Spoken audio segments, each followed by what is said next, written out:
Magandang araw sa lahat, welcome po ulit dito sa atin channel ang Biyahe y Comida.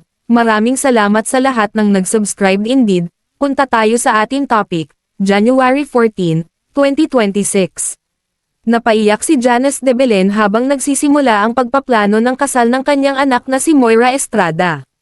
Hindi napigil ang maantig si Janice de Belen pati na ang kanyang mga anak na sina Kayla Estrada at Ina de Belen nang opisyal nilang simulan ang pagpaplano para sa kasal ng kapatid ng mas batang aktres na si Moira Estrada.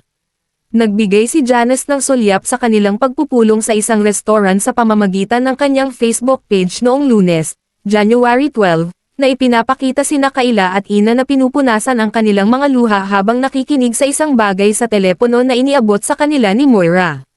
Nariyan din sa pagtitipon ang kanilang bunsong kapatid na si Yuan at ang kasintahan ni Moira na si Alfonso Miguel. Ngayon ang unang opisyal na araw ng pagpaplano para sa kasal nina, Moira, at Alfonso. May mga luha, unang araw pa lang. Isinulat ni Janice, "Wow, totoo na nga, my daughter is getting married," she added. Sa susunod na post, ibinahagi rin ni Janice ang isang clip na kuha ni Kayla, na nagpapakita sa sikat na ina na napaiyak habang kausap ang kanyang mga anak. Mga luha ng kaligayahan kagabi, caption ng bitter-an ng aktres sa video.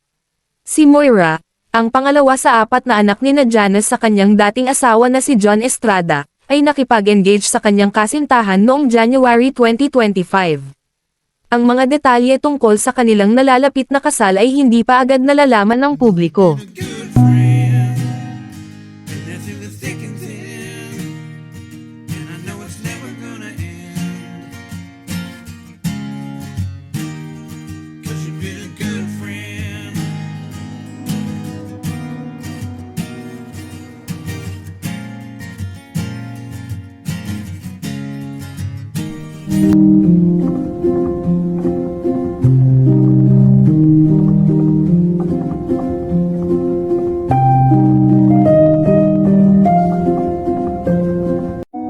E-follow ang Facebook ni Janice de Belen Super.